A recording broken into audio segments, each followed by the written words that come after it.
Houston, we are ready for trouble.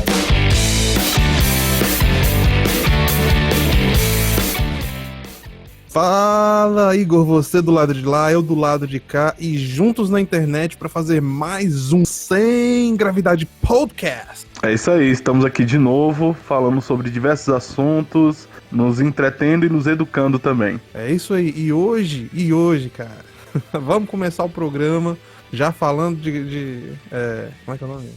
Assim, e hoje, cara, vamos começar o programa já falando de controvérsia. Tá afim? Diga aí, pode ir lá, bora. Cara, a minha pergunta pra você hoje é a seguinte: qual teoria da conspiração você mais gostou na tua vida? Nossa, aí hoje você me pegou, porque... Nossa... Ah, sim, Área 51. Área 51? Total Área 51. Porque eu não vou lembrar agora, porque fui pego de surpresa. É até engraçado que já recebi algumas mensagens de astronautas que eles gostam desse quebra-gelo que a gente faz. Só que não é nada combinado, né? O Léo só chega e faz a pergunta e eu vou respondendo, mano. Joga a bomba e deixa explodir, né? Exatamente. Então eu não vou lembrar agora qual é o nome do cientista, né? Mas o cara que vai denunciar a Área 51, o primeiro, obviamente que o cara ele jogou lá em cima, né? A conspiração. Mas ele falava que ele foi numa área perto de Las Vegas, né? Salvo engano. É no que deserto ele... de Nevada. Uhum. Exatamente. E ele falou, não, que chegou lá e tinha umas naves com um motor especial. Aí teorizou que veio de ETs e tal. E ele foi tido como piada durante muitos e muitos anos, né? Até que mais na frente você descobre que realmente tem uma área ali. Agora que tem, né, combustível de nave de ET, aí... Porque assim, só pontuando, descobriram essa área, porque deve ter outro nome, né? Que agora eu não vou lembrar, mas descobriram que realmente existia uma área como essa, reconfirmando a teoria do cara, porque tinha um gasto do governo que não era listado no orçamento, né? Até onde eu lembro, quando eles davam sobre isso, né? Tinha um gasto que não era listado no orçamento. Até que uma hora o governo dos Estados Unidos teve que admitir que existia uma área, assim, de estudos, tal.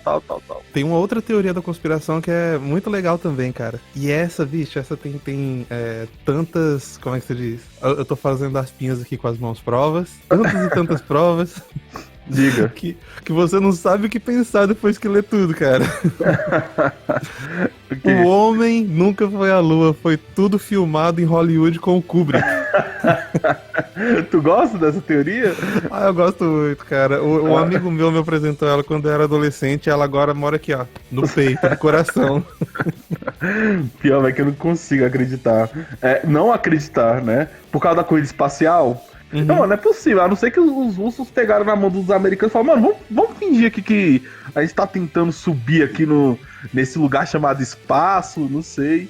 Mas realmente, há 10 anos atrás eu já cogitei também. Que na verdade não é espaço, é o domo, né? Que era chroma key, pô. Tipo, botaram o chroma key no deserto, tá ligado? Não. Essa do domo aí eu já parti pra outra teoria da conspiração, que é da Terra plana, pô. Do domo. Ah, sim. Não, é muito bom, né? Mas tem um ditado brasileiro que fala sobre terra plana, né? Que o mundo não dá voltas, ele capota. Mas se tá capotando é porque é plano o negócio, né? Isso aí. Ai, muito bom, cara. Eu não tinha pegado isso daí também, não. Então, mas ó, deixa eu falar aqui pros ouvintes, pro nosso astronauta que tá aí flutuando. Cara, essa teoria da conspiração aí da Lua, ela é o caso típico de framing. Você já ouviu falar disso? Não, pode falar. É uma técnica jornalística, entendeu? Que você, por exemplo, pega uma informação. A informação é fulaninho foi até a esquina. Só que aí, ao invés de você reportar fulaninho foi até a esquina, você fala assim, fulaninho, que eu acho muito feio... foi até a esquina, sacou? Uhum. Aí você já fez um framing, você já colocou uma pecha no cara, você tá direcionando o pensamento de quem tá ouvindo, entendeu? Uhum. É diferente de reportar a situação. Uhum. E esse caso da Lua é que eles pegam vários pequenos detalhes e aí eles colocam num quadro que faz o negócio parecer dúbio, sacou? Entendo. Por exemplo, cara, tem uma que é muito massa, bicho. eles pegaram uma foto do cara lá na Lua, né? Aí, o fulano tá em... Deve ser o Armstrong. Ele tá em solo lunar, colocando a bandeira, e aí, quando você olha pra Lua... Desculpa, quando você olha pro fundo, não tem estrelas, sacou? Aí todo mundo, como você não tem estrelas no espaço? Isso é impossível e tal, blá, blá, blá, blá. Aí depois eles olham pra bandeira, aí a bandeira tá meio que tremulando, entendeu? Mas não tá parada, né? Aí eles falam, mas como que bandeira pode tremular na Lua se na Lua não tem vento? Sacou? Cara, e fala uma coisa pra você, tem um personagem americano, da cultura americana, que eu gosto muito, cara, mas eu não vou lembrar o nome, que é aquele cara do interior, que acredita em todas as teorias, provavelmente ex-militar, que acredita... Tem um nome pra isso, eu esqueci agora. Se você lembrar, eu acho que é. Que é o cara que acredita em todas as teorias da conspiração possível. O cara tem um antimíssil em casa, saca? Não. Esses aí são os preppers, não? Eu não sei, eu realmente não sei o nome. É porque é o seguinte, redneck é mais caipira. Os preppers, eles são os preparados, entendeu? Os caras não guardam dinheiro no banco, eles compram tudo em ouro e enterra debaixo de uma árvore. Mas temos histórias de redneck assim nos Estados Unidos que são cabulosas. Eu gosto muito daquele jogo, Red Dead, né? Qual? Eu não vou saber. Red Dead. Eu não sei falar exatamente o nome completo, não. Red Dead Redemption? Eu acho que é esse mesmo, né? E o 2. E tem um episódio que é muito bom, cara. Você tá tipo... E eu gosto muito desses jogos. Eu acho que The Witcher também tem isso, o The Witcher 3. Que é tipo assim, umas casas aleatórias, sabe? Do nada. Se você jogar o jogo seguindo a história principal, você nem passa por lá, entendeu? Mas vai que você cambota lá pra essa casa e tem uma história fantástica. E tem uma história, cara, que eu chego na casinha e tem 2 irmãos que eles são meio casados. O irmão fica... Você já jogou? Já tô lembrado dessa história. Mano, essa história é muito bizarra. Aí ele fica, tipo, querendo que eu pegue a irmã dele. E é muito bizarro. Dá pra ver que os bichos estão tramando alguma coisa. Só vivem os dois sozinhos numa casa isolada. Aí os bichos eles tentam me matar, não conseguem matar, né? E roubam todo o meu dinheiro. E eu lembro que no jogo eu tava com muito dinheiro, cara. Eu tinha acabado de fazer uma missão que eu ganhei muita grana, entendeu? E eu perdi todo o dinheiro, fiquei desesperado. Até que eu volto pra lá e resolvo na bala, né? De acordo com o jogo. Nesse tempo era assim, não. Resolve tudo na bala.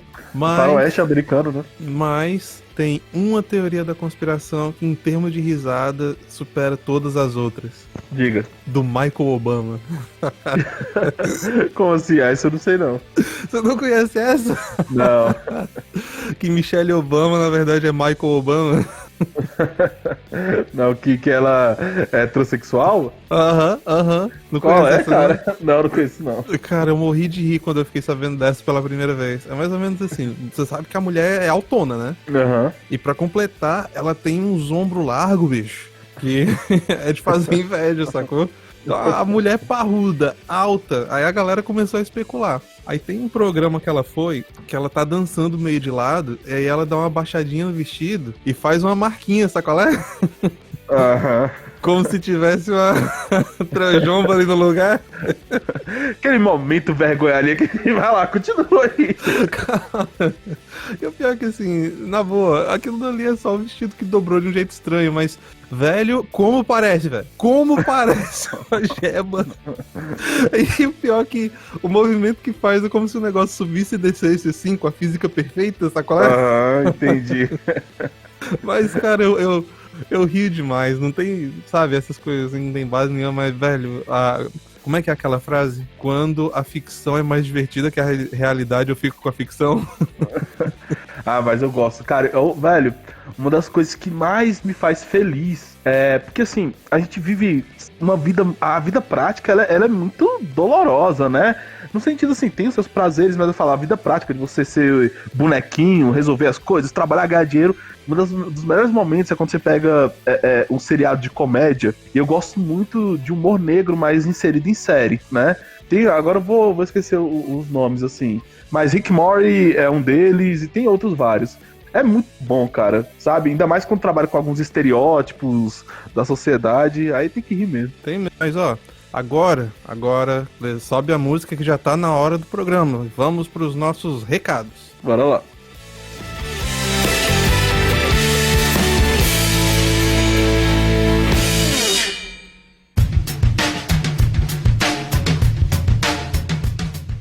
Fala, brasileirada! Aqui é o Léo Canário, seu apresentador com avatar de leão aquarelado favorito, falando diretamente da terra dos bravos e livres. Olá, aqui sou eu, o professor Igor, desbravador da filosofia do cotidiano, ou seu filósofo de botequim, falando diretamente da ilha de Vera Cruz. E este é o Sem Gravidade, o melhor podcast que você vai encontrar, pesado nas ideias e leve nas palavras. Hoje falaremos sobre o nosso marxista favorito. Vem com a gente que hoje o papo vai te colocar no paredão e te contar meias verdades.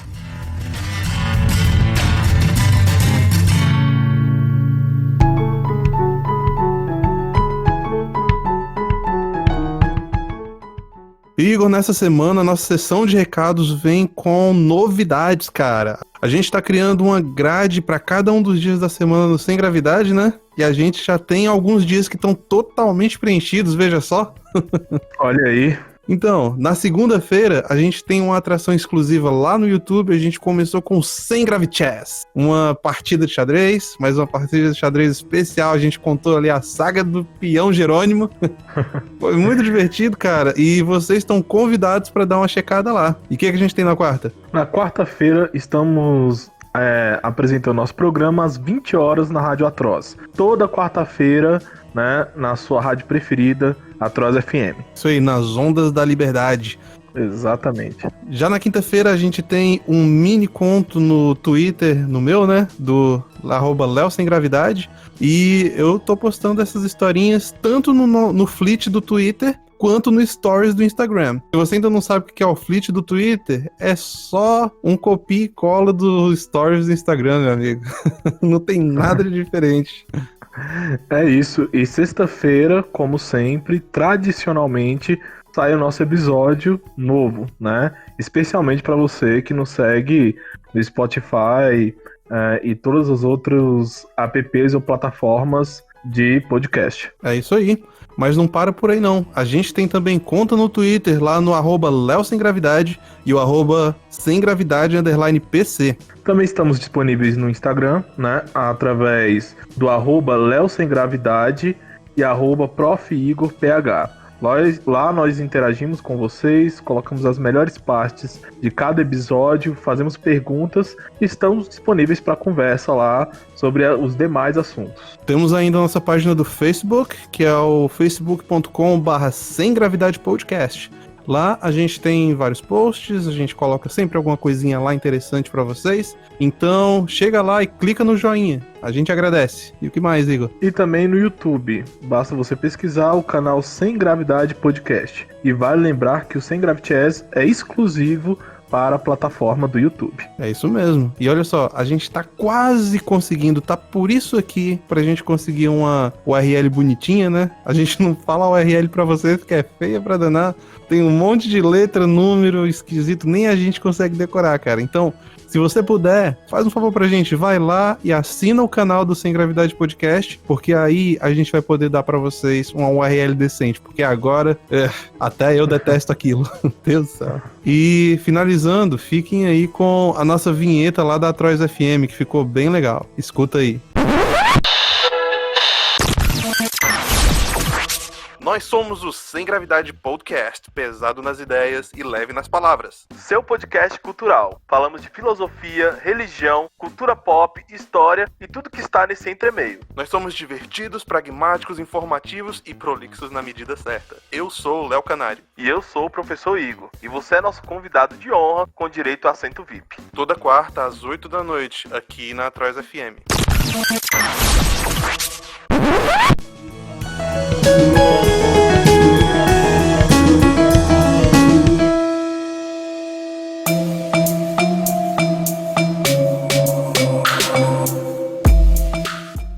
Ok, você já ouviu os nossos recados aí, e agora vamos partir para o que interessa, que é o nosso programa de hoje. E hoje a gente vai falar de um tema dolorido para muita gente.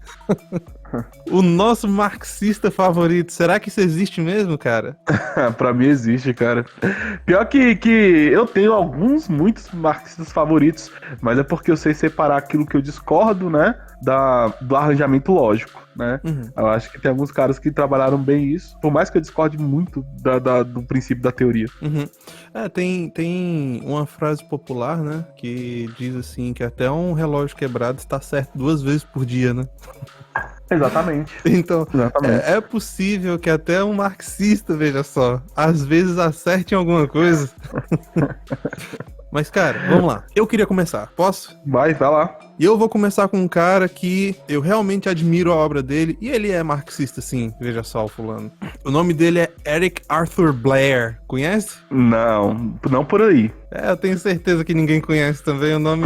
O nome que ele usou para escrever os principais livros é diferente, cara. É George Orwell. Exatamente. Grande escritor que poucos sabem que era de esquerda, né? Uma esquerda. É porque a social-democracia naquela época ela tinha como vistas o socialismo, né? E tem gente que realmente acredita que ele era de direita, né? Pobres inocentes. Não, cara, o Orwell, ele era esquerdista até o osso, bicho, e ele era socialista mesmo. E é isso mesmo, ele se considerava... Bom, talvez ele tenha mudado durante o trajeto da vida dele, né? Mas no fim da vida, ele se considerava um social-democrata, né? Escola de Frankfurt na veia. Sim, é porque a social-democracia, isso é até engraçado de falar, até os anos 70, chegando para 80, a social-democracia, ela se entendia como um passo para o socialismo, né? Então, provavelmente ele era social-democrata nesse sentido. Até os anos 80, que você vai ter a social-democracia inglesa, que vai ser um capitalismo social, na ideia deles, né? Mas é papo outro dia. Mas o interessante é que ele teve contato com a obra de Hayek, mesmo assim continuou socialista, né? Coisa louca, bicho. E o mais legal é que hoje ele escreveu as obras que são as críticas mais ferrenhas ao socialismo que a gente tem notícia, né? Que a primeira é a Revolução dos Bichos, que é uma sátira à Revolução Russa, e a segunda é o tão famoso 1984. Exatamente, obra... muito lido aqui no Brasil, muito lido. Não só no Brasil, cara, você sabia que... No mundo, sim. Eu posso estar enganado, mas em algum ponto na história ele foi o provavelmente segundo livro mais traduzido. Só que o primeiro, obviamente, é a Bíblia. Sim. Que tem, a Bíblia tem em todas as línguas, não tem? Acredito que sim. Não é distribuído em todos os países, mas em todas as línguas acredito que sim, não tenho certeza. Não, todas as línguas é impossível, né? Agora sim, nas línguas mais faladas, provavelmente sim. Nas línguas oficiais dos países. Provavelmente dialeto é mais complicado, né? Porque você tem país que tem quase 7 línguas, entendeu? Aí você tem que fazer na oficial pra, né, ter essa possibilidade de leitura em massa. Cara, mas peraí, só um sidekick aqui rapidinho. Essa sua última frase aí ficou estranha. Um país que tem quase 7 línguas, é tipo 6,5. Os caras falam só metade do francês. Cara, mas é verdade isso que eu tô falando. Você vai não, só tô pegando no seu pé, pô. Quase 7. Sim, entendi. Tem que ter uma zoeira no meio, né? Vai lá. Vai, só vai na tua, seja o Léo. Seja tu, né? Só consegue ser tu, então vai isso aí mesmo. Tá certo, a gente tem que ser fiel à nossa existência. Pois é, então. As duas principais obras do George Orwell. A primeira dela, A Revolução dos Bichos. Pra quem não conhece, vou fazer um resuminho dessa obra aí, pode ser? Vai lá. Basicamente um grupo de animais que era liderado por 2 porcos, o porco Napoleão e o porco Bola de Neve. Eles expulsam os humanos da fazenda e eles fundam o animalismo. Tá entendendo? Animalismo, socialismo, só mais um detalhe aqui antes de eu continuar com a resenha. O Orwell, ele era um entusiasta do socialismo, mas ele era um crítico do comunismo, cara. Como isso é possível?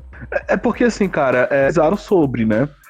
Karl Marx, ele vai falar, ele que vai teorizar o comunismo, que a gente através de engrenagens... Porque até mesmo Marx, ele não deu uma descrição muito detalhada do comunismo, né? No livro dele, ele só chega no final e ele fala assim, quando tudo for o Estado, então o Estado desaparece e será um comunismo. Aí você vai, mas como? É tipo aquele meme, passo 1, faça isso, passo 2, faça aquilo, passo 3, interrogação, passo 4, sucesso. Mas porque Karl Marx ele é um cara muito difícil de você entender. Porque, por exemplo, a ideia de vida boa de Karl Marx, eu sempre falo isso. Inclusive, eu tava fazendo uma prova para mestrado, que eu me saí muito bem, não saí tão bem na entrevista, porque as universidades brasileiras são marxistas, né? Mas assim, na prova que eu me saí muito bem, até eu colocava lá que a base da teoria marxista, né, era epicurista. Karl Marx, ele entendia uma sociedade mais simples, uma vida mais simples, né? Aquela vida bem, bem caipira mesmo, de acordar de manhã cedo, fazer o café, depois pegar o peixe que eu vou comer no almoço e à tarde filosofar. Só que é até bonito essa parte do entendimento marxista. Agora, quando você vai passar pra luta armada, o bichinho fica mais sanguinolento, né? E agressivo, né? Morticínio e por aí vai. Mas até essa parte é confusa também, cara, porque, ó, para e pensa. Você vai ser um fazendeiro, você vai, sei lá, pescar teu peixinho ali, e você vai viver sua vidinha de fazenda, né? Mas, cara, sim, boa parte da história humana foi isso daí. E quando eu digo isso daí, eu digo você sendo oprimido pela natureza, sacou? Olha só, a gente tem essa teoria aí que tá rolando ultimamente, que, por exemplo, o homem é o opressor da mulher, né? Por padrão. E que a sociedade, ela na verdade é só um conjunto de opressores e oprimidos. A gente só tem que identificar quem é quem em cada ponto da história. Quando a verdade, meu amigo, é que tava todo mundo sobreviver e o grande opressor sempre foi a natureza, sacou? É porque a natureza ela é sempre imperativa, né, sobre o homem. Você pode tentar relativizar coisas nas relações humanas, mas a natureza não tem como relativizar, né? Ela se impõe. Não é porque você adere a uma certa filosofia de vida que um vírus mortal vai deixar de te matar, né? É porque, assim, a grande questão de Karl Marx é que ele não esperava, e isso vai depois entrar na minha parte, que eu vou falar um pouco sobre isso, quando for falar dos meus marxistas. Ó spoiler. Vai lá, depois, mais pra frente eu vou falar sobre essa questão, que o que ele não esperava, né? Mas bora lá. Então, Continue. Mas aí, continuando aqui depois desse off-topic gigante, né? Continuando aqui o resuminho da obra. Então, daí você tem esses dois porcos que eles colocam os humanos pra correr da fazenda, eles fundam o animalismo, que seria, né, o socialismo / comunismo, e eles colocam os princípios, né, dos animais se ajudarem, deles serem solidários uns aos outros e de dividirem o resultado do trabalho, né? E nisso, Napoleão e Bola de Neve, óbvio, eles são os líderes, né? Então o papel deles é liderar, cada um no seu quadrado. Ó, Sócrates, hein? Sócrates. A gente sempre volta pra Sócrates, né? Exatamente. Cara, o início do livro, ele é permeado só com boas intenções de Napoleão e de Bola de Neve. Eles fazem tudo pelo bem de todo mundo, eles são, sabe, desprendidos e tudo mais. Só que, conforme o livro vai avançando, você percebe que o Napoleão, ele é um déspota manipulador. E o Bola de Neve, ele não é um déspota manipulador porque ele não tem a capacidade, mas se ele pudesse...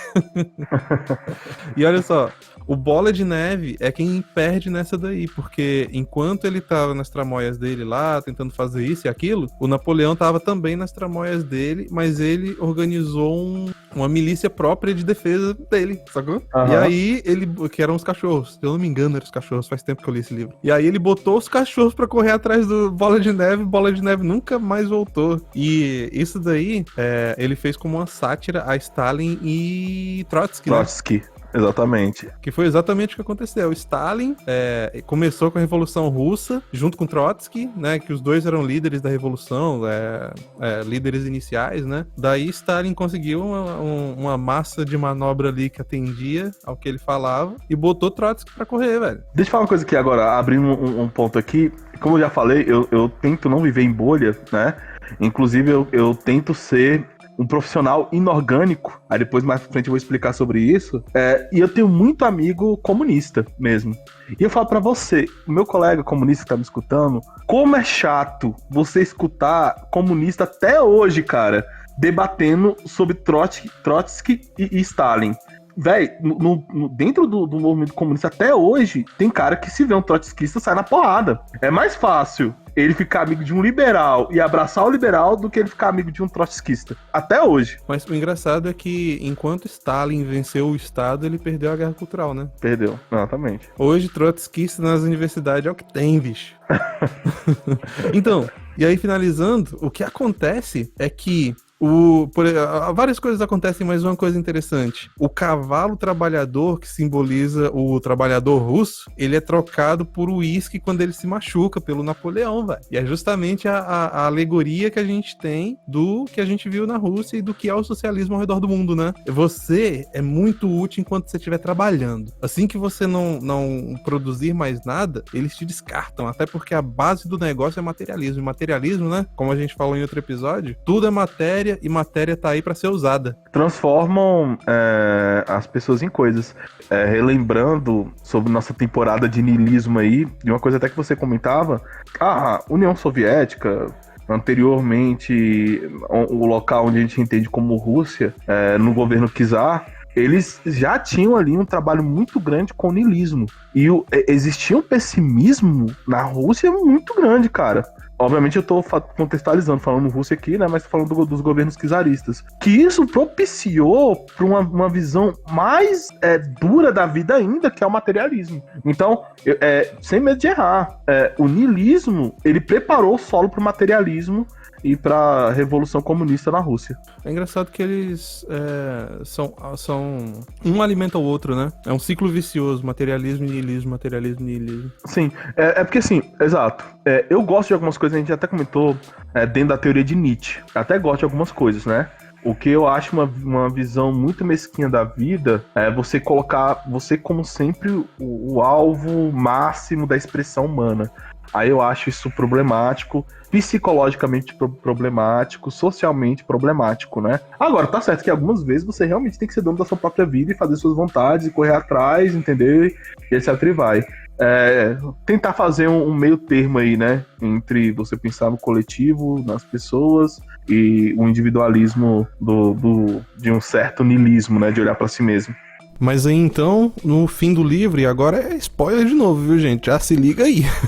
O fim do livro, você tem Napoleão se mudando, né, do celeiro, do chiqueiro dele, junto com os outros porcos, e indo pra casa que os homens moravam, né? E ali eles começam a beber, encher a cara, uísque pra todo lado, e eles também passam a andar em duas patas, ao invés de quatro, né, igual os homens. E o livro termina com aquela frase célebre, cara.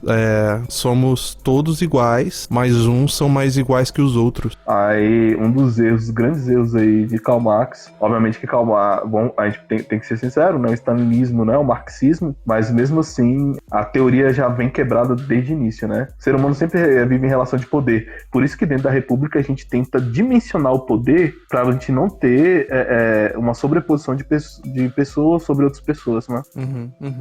E o outro livro que ele tem, mas que eu não vou fazer resenha aqui, porque a gente vai fazer um episódio inteiro sobre esse em algum momento, né, Igor? Que é 1984, porque esse livro é muito profundo. Ele é tão profundo, cara, que existem vários termos que, quando a gente vai falar sobre regimes totalitários, a gente volta pra esse livro. Esse livro é de 1946, se eu não tô enganado. Talvez um pouquinho... Não, 49. Acho que é 49. Eu não vou saber a data.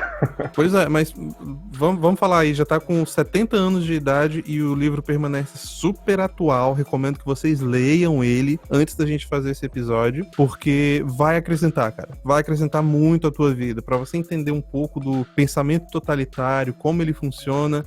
E olha só, pra mim, o que ficou mais claro quando eu li esse livro não foi só sobre manipulação da história, mas na crença do cientificismo, entendeu? Porque nesse livro é onde ficou mais claro pra mim que, como ciência é só uma ferramenta, ela pode ser usada para qualquer coisa. E dentro do partido, a ciência, ela só avança para monitorar e para matar.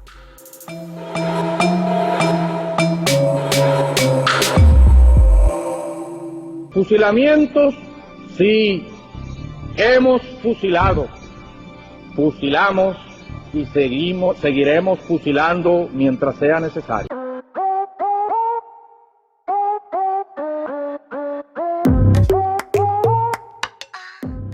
Mas e aí, Igor? A gente, né? Esse é o meu primeiro do programa, George Orwell. Agora eu quero saber o seu. Qual é o teu marxista favorito aí? Já chego chutando a porta pra estourar os tímpanos aí e derreter o cérebro de algumas pessoas com o meu intelectual preferido. Meu intelectual preferido, primeiro, né? Porque o marxista preferido mesmo vai ser o último, né? Que eu vou citar. Mas vamos começar falando sobre Paulo Freire, né? O tão discutido, o tão amado por alguns, odiados por outros, por mim eu só tamo aí, né? Eu li muito Freire porque eu queria entender em determinada época por que existiam tantas animações sobre o nome dele, certo? E quando eu falo uma época, isso fazem uns 7 anos, quando eu comecei a ler a obra de Paulo Freire, né? Dizem que se ele tivesse um título medieval, seria Paulo Freire, o Prolixo, né?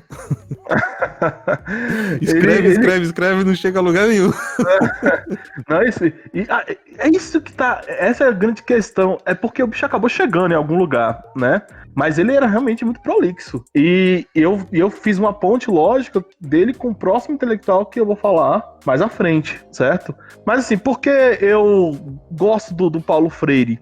Não por causa da teoria dele, que a base da teoria de Paulo Freire é marxista. E como eu disse aqui, o marxismo já errou duramente de várias formas, certo? O Karl Marx, ele não esperava sobre as disputas do poder entre proletário, como que não houve nenhum sistema que matou mais trabalhador do que o dito sistema dos trabalhadores, que é o comunismo, entendeu? É verdade. Quem mais matou comunistas foram os comunistas, entendeu? E isso que vai dar um gatilho depois nos neomarxistas, né? A escola de Frankfurt. Que eles vão olhar assim, peraí, cara, tem um problema. O proletariado, ele não vai chegar no ápice do capitalismo, porque qual a ideia de comunismo em Marx? Ele vai falar o seguinte, olha, a gente tem que enriquecer uma nação ao ponto das questões puramente econômicas se tornarem banais, porque a sociedade enriqueceu. Então o comunismo ele tem que ser aplicado numa sociedade que já é próspera. Um exemplo, o comunismo deveria ser aplicado, segundo Karl Marx, nos Estados Unidos, entendeu?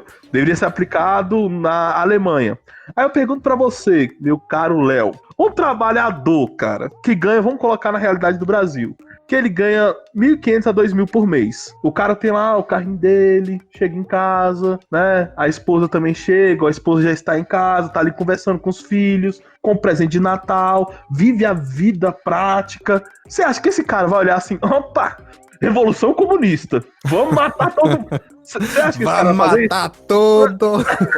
Não vai, velho. Então, porque aí que Herbert Marcuse, ele vai falar o seguinte, o proletário se vendeu às benesses do capitalismo. Karl Marx não esperava isso. Que depois que uma sociedade enriquece pelo liberalismo, o trabalhador não quer voltar atrás, porque ele já entendeu que houve um crescimento econômico e que hoje em dia uma pessoa de classe média no Brasil vive uma vida de monarca do século XVII. Tá entendendo? É verdade. E eu acho que o marxismo, ele... No fim das contas, o marxismo é uma tentativa de resposta a um problema real. E o problema é muito mais profundo do que essa teoria sequer cogita responder, que é o quê? O problema do sofrimento humano. Concordo. Pois é, nós sofremos porque vivemos, né? O mundo é sofrimento. Você tem que trabalhar, você tem que se esforçar, você tem que sacrificar coisas pra comer, cara, pra viver, entende? E o que Marx estava pensando ali é como é que eu resolvo esse problema do sofrimento humano de uma vez por todas, né? E aí Sim, ele no Eldorado comunista. No Eldorado comunista, que as coisas brotam do chão, todo mundo vai trabalhar só porque quer, né? E aí a gente vê a gente vê isso daí na prática, é tão bizarro, bicho, porque, por exemplo, digamos que eles implementam uma das ideias marxistas que estão em voga agora, nesse momento, que é o UBI, Universal Basic Income. Já ouviu falar desse? Não. Que é a renda... sim, a renda... Sim, pode falar. Renda básica universal, entendeu? Que é o quê? O governo vai pagar pra você um salário por mês sem motivo, só porque sim. E perceba que tem uns libertários que apoiam isso aí. Eu fico assim, mano, como assim, velho? Já vi anarcocapitalista defendendo isso. Cara, peraí, não, colega, senta aqui. Deixa eu explicar como é a vida pra ti, entendeu? Cara, só que isso não faz o menor sentido, porque, primeiro, eu acho que eles estão supondo que a gente já inventou a máquina de energia perpétua, né? Que a gente tem aquele motor que produz energia enquanto consome.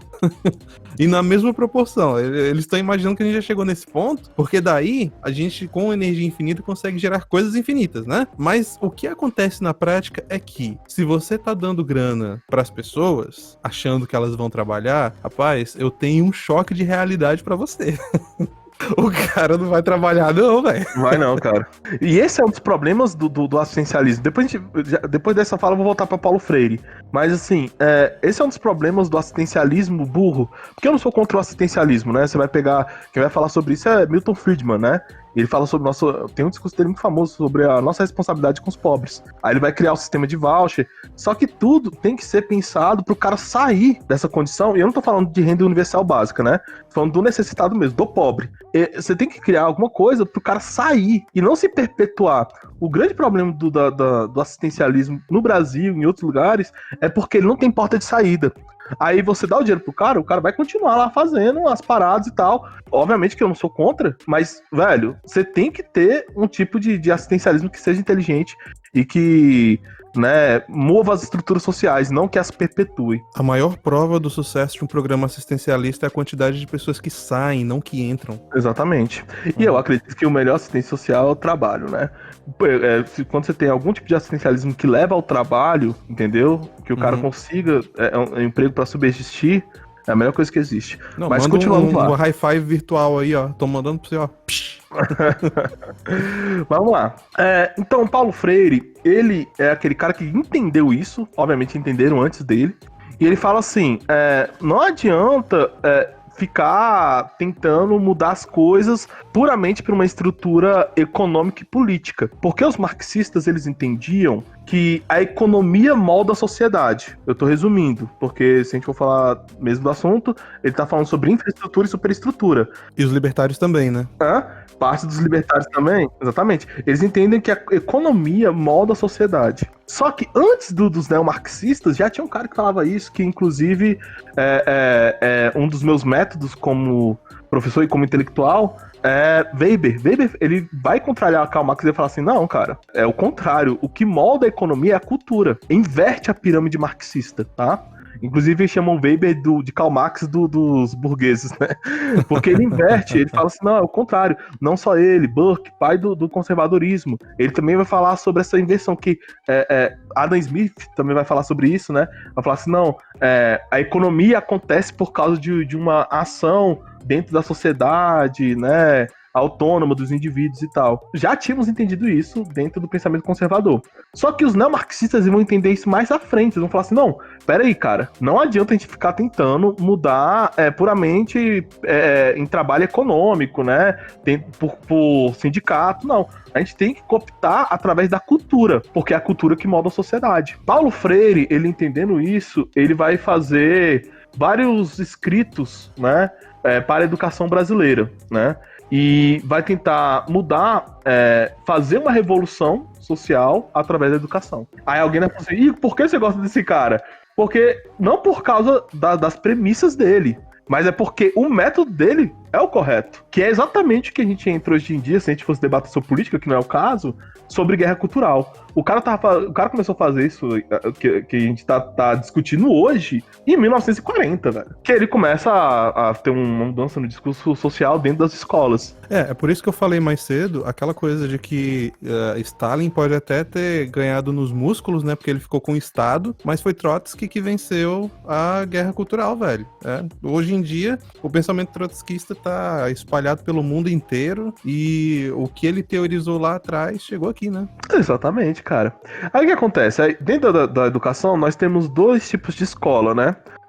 Uma escola de tradição liberal, Aí dentro da escola de tradição liberal você tem educação tradicional, educação renovável progressivista, que não é progressiva, tá? É só progressivista, ainda é liberal, e educação tecnicista. Paulo Freire, ele funda outro tipo de educação, tá? Que é a educação progressiva, né? E essa educação progressista, ela visa não mais a manutenção intelectual do aluno. Paulo Freire, aí alguém deve estar me escutando aí, que nunca escutou isso na vida, que seja apoiador de Paulo Freire, você tá falando besteira. Não tô, cara. Vai lá ler o livro do cara. Paulo Freire nunca se preocupou com o desenvolvimento mental, né? O desenvolvimento intelectual do indivíduo. Não é essa a preocupação de Paulo Freire. Se você acha que é isso, é porque você leu errado. É por isso que tem muita gente que fala assim, a educação freiriana deu errado. Não deu errado, colega. Deu muito certo. Porque ele não estava preocupado com o desenvolvimento intelectual. Ele estava preocupado em transformar a realidade da sociedade. Uma vez que ele entendia que a sociedade é baseada em oprimidos e opressores, ele queria fazer com que o oprimido aí, abre aspas, tá? Ele criasse um pensamento crítico, que inclusive vamos fazer um episódio sobre isso depois, né, Léo? Sobre a teoria crítica. Ele insere na escola brasileira a teoria crítica. Quem faz isso é Paulo Freire.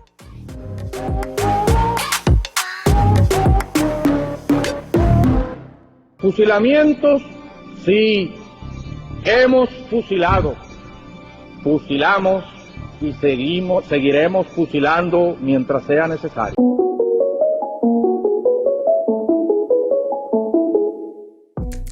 Desculpa aí. E olha só, a gente consegue fazer um link com isso daí lá pra trás, cara, pra Platão em A República, porque ele fala assim, em uma das conversas, né, que Sócrates tá tendo ali com os amigos dele, como Sócrates conversava, velho. Putz, o velho não tinha nada pra fazer. E eu odiava que escrevesse, ele queria só no diálogo mesmo. Então, em um dos diálogos dele, ele fala assim, que, primeiro, ele estava tentando fazer como seria a cidade perfeita, né? A cidade ideal. E em um dos pontos, ele fala que os artistas, né, os trovadores, os músicos, os poetas, eles deveriam ser barrados à entrada se não concordassem com a política da cidade. Sacou? Pensamento esquisito não entra aqui. Por que Sócrates falava isso lá naquela época? Ele falava assim, olha, o que vai moldar a mente do nosso soldado é a música, é a poesia, é a arte, é o que ele escuta, é o que atinge a alma humana, a alma do indivíduo. Se a gente deixar qualquer porcaria entrar aqui na cidade, a gente vai ruir, porque o nosso soldado não vai ter motivação, os nossos políticos não saberão o que é certo e a gente vai estar num problema sério, cara. Essa cidade não vai prosperar. Bom, será que tem alguma fonte de verdade fazer um paralelo isso com o nosso mundo de hoje, cara? Será? E perceba, a ideia aqui de Paulo Freire é você formar no indivíduo uma cosmovisão. Quem vai usar a cosmovisão primeiro, essa ideia de cosmovisão, vai ser Kant. Cosmovisão é o quê? É as lentes pelas quais eu enxergo a vida, entendeu? Então, exemplo, se eu sou marxista, eu tenho que ter uma cosmovisão marxista, porque eu entendo o mundo do jeito que a teoria marxista fala. E Paulo Freire, ele queria montar uma cosmovisão no aluno, que o aluno olhasse para a vida e olhasse o mundo numa relação de oprimidos e opressores, que segundo ele, para ele, na verdade, é uma relação, né? É a verdade. Exatamente, é a realidade posta de opressores e oprimidos, entendeu? Inclusive, para não ficar muito a esmo, eu vou até citar aqui uma parte do livro dele, Pedagogia do Oprimido. Cara, se você... Esse é o mais famoso, né? Na verdade, o mais famoso é Pedagogia da Autonomia, né? É mesmo? Agora, só que esse aqui já fala na capa o que o cara tá querendo dizer, né? Poucos livros já, na capa, você já entende o que o cara quer dizer. Ele fala assim, não, eu tô fazendo uma pedagogia para o oprimido. É isso, entendeu? E eu tô lendo a página 29, 28 do livro A Pedagogia do Oprimido. Eu não vou pegar a edição nem nada, mas fica aí, tá? Segundo parágrafo. A ação política junto aos oprimidos tem de ser, no fundo, ação natural para a liberdade. Por isso mesmo, a ação com eles... a sua dependência dependência emocional, fruto da situação concreta de dominação em que se acham e que gere também a sua visão inautêntica do mundo. Não pode ser aproveitada a não ser pelo opressor. Este é que serve dessa dependência para criar mais dependência. Aí mais para baixo ele vai começar a falar sobre a revolução, né?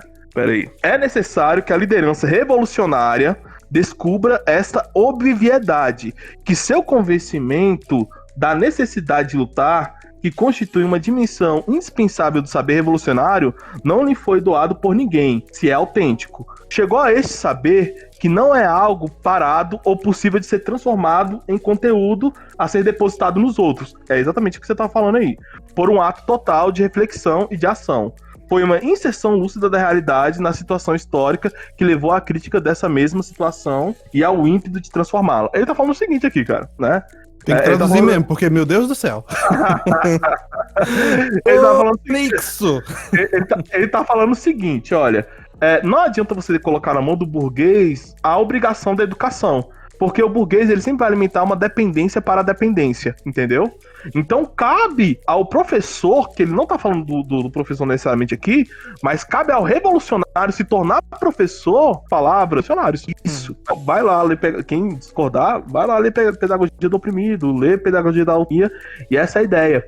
E, ou seja, um professor não é educado em se tornar, em aprender a aprender, por exemplo, né? Você não aprende a ter uma visão precisa do mundo, para você tentar entender a verdade, buscar a verdade. Não é isso. Você não aprende matemática, é para servir ao partido. Então, se você for aprender qualquer coisa que não vai em direção ao que o partido prega, é simplesmente inútil e deve ser descartado. Da mesma forma, pro Paulo Freire, para que você quer ficar esperto, inteligente, cara? Você não tem necessidade disso, entendeu? Você tem necessidade de servir como massa de manobra para chegar ao objetivo do partido, do que a gente quer. Exatamente. Obviamente que isso é uma interpretação nossa, que é a minha também, né, dele. Agora, pra ele não. Pra ele tá naquele sistema de dialética, né? Não, você tá vendo a realidade do pobre, o pobre não pode ser educado pelo rico, o pobre tem que ser educado pelo pobre também, tá? Isso dentro da interpretação dele, tá? Nem o pobre, amigo, né? Eu fico abismado como é que esse povo, né, tidos como superiores inteligentes, não conseguem ver o óbvio sobre revolução, cara. Revolução é uma constante, ela vai comer a si mesma, entende? Não tem outro jeito, é a definição do negócio. Como então, isso foge deles, velho? É porque eu entendi o que você tá querendo dizer. Você tá falando o seguinte, que o final da revolução é sempre a revolução. Perfeito. Mas por que eu admiro Paulo Freire? Porque ele entendeu como funciona a sociedade. Tanto é que, um exemplo, aí a gente entra já em outros assuntos sobre doutrinação nas escolas, que eu discordo que o problema seja no ensino básico, tá? Porque você não consegue obrigar um professor a doutrinar, certo? Agora, quando você vai para a universidade, que aí sim eu falo que a gente tem um problema no Brasil dentro das universidades, principalmente com os currículos, com as teses de mestrado, que as teses sempre tem que estar alinhadas a um professor, e você já tem uma hegemonia de professores que são marxistas, então, dentro das universidades de humanas, principalmente, então você não consegue entrar outros pensamentos que não sejam aqueles que já estão correndo na universidade. Esse é o problema quando a gente vai falar sobre doutrinação nas escolas. Porque no ensino básico, aí é outra coisa. O problema da educação, na minha opinião, é a questão de estrutura mesmo. Você for numa escola no Distrito Federal, em São Paulo, beleza, cara. Escola toda arrumadinha. Agora vai numa escola municipal, sabe? Vai no interior do Brasil. Aí você tem um problema de estrutura ferrado. E esse problema... Pode falar. E esse problema de entrada aí que você falou do meio acadêmico é porque, olha, gente, muita gente não entende como isso funciona, sabe? Só quando você entra dentro do sistema e acontece contigo que você realmente vê como é que é esse negócio. A gente tem essa ideia meio romantizada da faculdade de que quando você chega no final do curso, você tem que fazer o teu trabalho de conclusão de curso, né? E ele é o que você quiser. Lê do engano. Isso aí realmente, colega, olha, a universidade é um dos lugares que você tem uma maior taxa de dominação e uma dominação visível de alguém sobre você, né? O ambiente universitário é para poucos, assim, ainda mais quando você vai para a área acadêmica. A ilusão de você achar que você vai escrever nossa, perfeito. Eu, quando tava fazendo curso de ciências sociais, eu jurava, nossa, meu TCC eu vou escrever, nossa, vou descobrir um mundo aqui agora, entendeu? Quando vai lá, você manda um trabalho pra a sua orientadora, ela já tá te esculachando, não. A orientadora primeiro, né? Falou assim, mano, escreveu tudo errado e tal. E ela começa a puxar um pouco pra sardinha dela, porque a gente entende que no mundo acadêmico, o intelectual, ele não entende de tudo, né?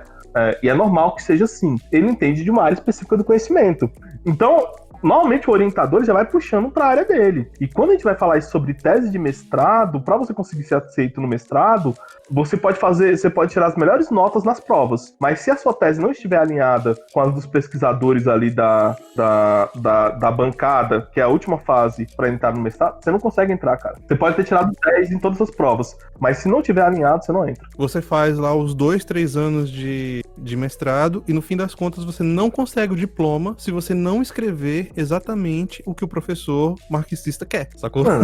É um absurdo, cara, mas é assim que funciona, gente. Não tenham essa ideia romantizada de que você vai escrever o que você quiser, não, porque não vai. E olha só, a decisão de aprovar ou não o teu projeto, a tua obra, tá na mão do cara e não é uma democracia não, velho. Entendeu? É o negócio mais autoritário que você pode imaginar. Exatamente. Por isso que eu sempre falo, cara, a educação é uma das áreas que eu mais gosto de dialogar. Eu sempre falo isso, não vai nessa onda de achar que o problema da educação tá na escola, na educação básica. Pelo contrário, você tem uns guerreiros ali tentando fazer o negócio funcionar, entendeu? Dentro de uma burocracia enorme, assim, estatal. Agora, quando você vai para a universidade, você tem vários problemas exatamente porque você só forma os professores com um olhar, né, sobre a vida, né? Você não tem essa universidade que devia ter, né, essa multiplicidade de conhecimentos.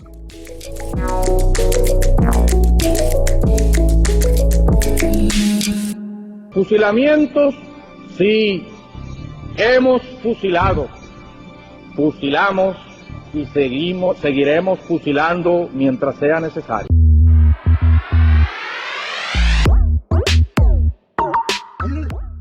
Igor, então eu quero saber do teu último, cara, que você falou que é o seu preferido. Então agora eu tô curioso, eu quero saber quem é esse fulano. Não, então, e eu peguei agora o Gramsci, né? Que pra mim é o maior intelectual de todo pensamento de esquerda. Porque Gramsci, ele é o cara, ele foi o cara que entendeu, assim, pra começar, né? E a gente falando, tem muitas pessoas que acusam aí um senhor da Virgínia por ele não ter diploma. Por mais que eu tenha algumas discordâncias desse senhor. Mas Gramsci não tem diploma e é o maior intelectual da esquerda, né?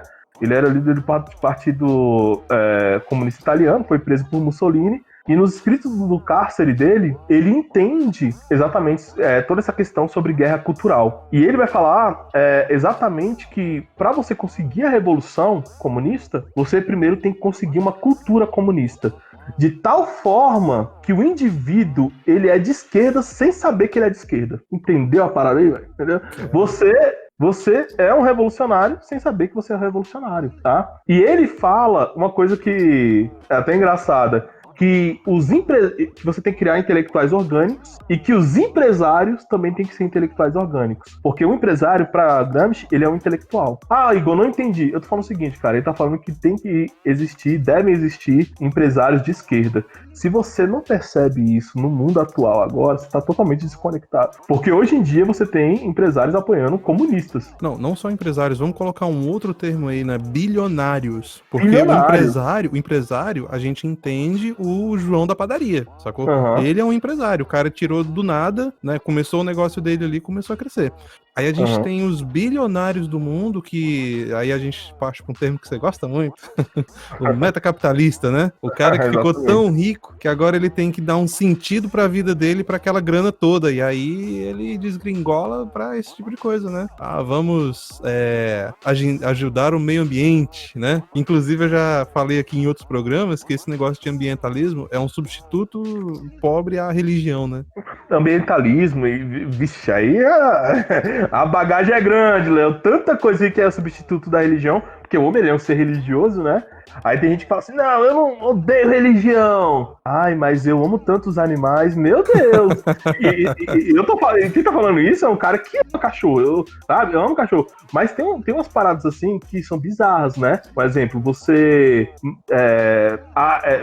assaltar uma casa, você parece que a pena é menor do que você roubar uma galinha, entendeu? Porque é exatamente por causa dessa troca de valores aí. Eu tava vendo outro dia uma dessas coisas bizarras que aparecem no Twitter, né? O Twitter, cara, Olha, gente, eu sempre digo o seguinte, redes sociais, elas se tornam o que você treinar elas pra serem. Se você começar a seguir um monte de gente torta, sua timeline vai ser uma tortice sem fim. Mas, vira e mexe, não importa quão bem você treine, aparecem as bizarrices na tua timeline. Essa que apareceu era uma história mais ou menos assim. Você tinha o tweet de uma pessoa falando a favor do aborto, sacou? Como o feto dentro da barriga não era uma vida, era um conjunto de células, e isso não faz o menor sentido, assim. Cara, uma célula já é considerada vida pela ciência, você deve dizer que um conjunto de células não é? Tu também é um conjunto de células, ô energúmeno. E aí, o próximo tweet da pessoa era falando assim, ó, vamos levantar uma campanha pra salvar o potrinho da égua que tá pra ser assassinado. Uai, como assim? Quer dizer que o potrinho da égua a gente tem que salvar, mas o humano que tá dentro da barriga a gente mata. Exatamente. E existem muitas dessas contradições, né? Por exemplo, se você roubar um ovo de tartaruga marinha, também é 2 anos e sem direito nenhum, moleque. Ou pegou lá você roubando um ovo de tartaruga marinha. E eu entendo também sobre a questão da preservação dos animais, eu entendo da biodiversidade e tal. Só que o problema é quando você tem essas grandes contradições sociais, assim, da pessoa defender uma coisa e quando vai defender outra, não defende, tá entendendo? Sabe qual é a questão? É tua hierarquia moral. Porque hoje em dia, primeiro, que as pessoas nem pensam mais nesse tipo de coisa. Hierarquia moral, o que é isso, né? Você tem valores e os seus valores têm de estar em uma hierarquia. Por quê? Porque quando você for confrontado com uma situação limite, você vai ter que dar uma solução para aquilo. E a solução deve vir, ou melhor, ela sempre vem, querendo você ou não, da hierarquia moral que você segue, entende? Nas primeiras aulas de direito você discute sobre exatamente isso, né? Que é o argumento da caverna, né? Mas tudo bem, continua. Não, agora eu fiquei curioso. Como é que é esse argumento? Não, o argumento da caverna porque eu não vou saber explicar direito, mas tem esse argumento. Se, um exemplo, você e seu colega, vocês estão dentro de uma caverna, presos, sem poder sair, se você matar ele pra comer, se alimentar do corpo dele, isso é crime ou não? É uma das primeiras perguntas que você tem ali no primeiro semestre de direito. Perfeito. Só que eu não vou saber. Quem estuda direito, manda pra gente aí, porque a gente não sabe não. A gente conhece o enunciado e só. Não, porque eu não vou saber resolver aqui. Por mais que eu ame a parte de filosofia do direito, mas essa questão que eu só peguei aqui, aquelas gavetas do cérebro, né? Você falou uma coisa, eu abri a gaveta aqui, ia fechar, você continua, não quero continuar, não. Jogou a isca, infelizmente o peixe mordeu. Só pra finalizar aqui sobre Gramsci, aí a gente continua com o seu último intelectual. Só queria fazer uma citação dele aqui sobre isso, que é aqui a página 13 dos Cadernos do Cárcere, de Gramsci. Por que eu tô fazendo citação pra você, meu querido ouvinte? Porque pra você entender que não é nada tirado da cabeça, assim, do nada, entendeu? O que estamos falando aqui é fruto de estudo, né? E ele fala, todo grupo social, nascendo no terreno originário de uma função essencial no mundo da produção econômica, cria para si, ao mesmo tempo, organicamente, uma ou mais camadas de intelectuais que lhe dão homogeneidade e consciência da própria função. Não apenas no campo econômico, mas também no campo social e político. O empresário capitalista cria consigo o técnico da indústria, o cientista da economia política, o organizador de uma nova cultura, de um novo direito, etc. Deve-se observar o fato de que o empresário representa uma elaboração social superior, já caracterizada por uma certa capacidade dirigente e técnica, isso é, intelectual. Eles estão falando o seguinte aqui, Gramsci, para finalizar.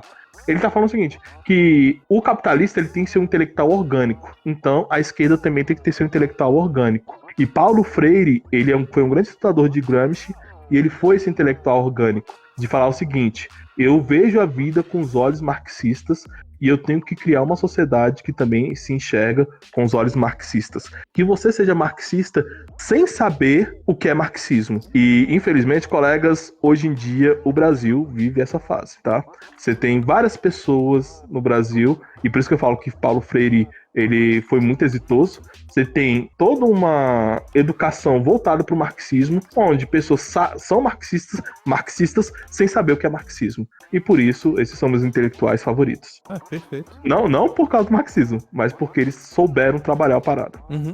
E no fim das contas, gente, Igor, eu vou dar encerramento no programa, que já deu 1 hora, tá? Beleza, maninho. Aí depois eu corto aquele pedacinho, né? Então, eu fecho aqui o programa com o seguinte, gente. O princípio basilar do conservadorismo é reter o que é bom e descartar o que é ruim. Mas é interessante que a gente veja o que o lado oposto das ideias tem feito de certo, porque isso também serve de base pra gente construir a nossa estratégia, né? De como implementar o que a gente gosta, as nossas ideias. E aí, quando você olha pra alguém como Gramsci, por exemplo, o cara matou a questão, velho. Ele entendeu, por exemplo, que uma sociedade que era majoritariamente conservadora, ela consegue ser virada pra um viés socialista se você apertar os botões certos, entendeu?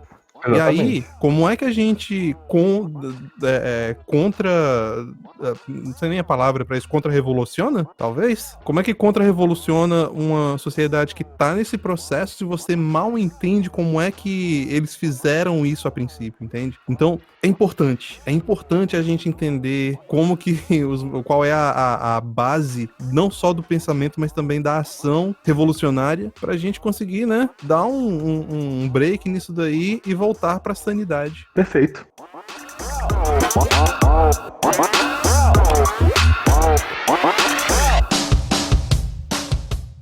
E chegamos ao fim de mais um Sem Gravidade Podcast, pesado nas ideias e leve nas palavras. Se você gostou desse programa, nos dê uma boa avaliação lá no iTunes, no Spotify ou onde quer que você nos ouça. Nos siga também lá no Twitter, tem o @LeoSemGravidade e o @SemGravidade_PC. Estamos também no Instagram, você pode nos encontrar no @ProfIgorPH e no @LeoSemGravidade. Estamos também no Facebook, no facebook.com/SemGravidadePodcast. Estamos no YouTube, é só procurar por Sem Gravidade Podcast. Se tiver uma sugestão, elogio ou crítica, pode mandar também um e-mail pra gente lá no semgravidadepodcast@gmail.com. Isso é tudo por hoje, pessoal, e nos vemos na próxima semana.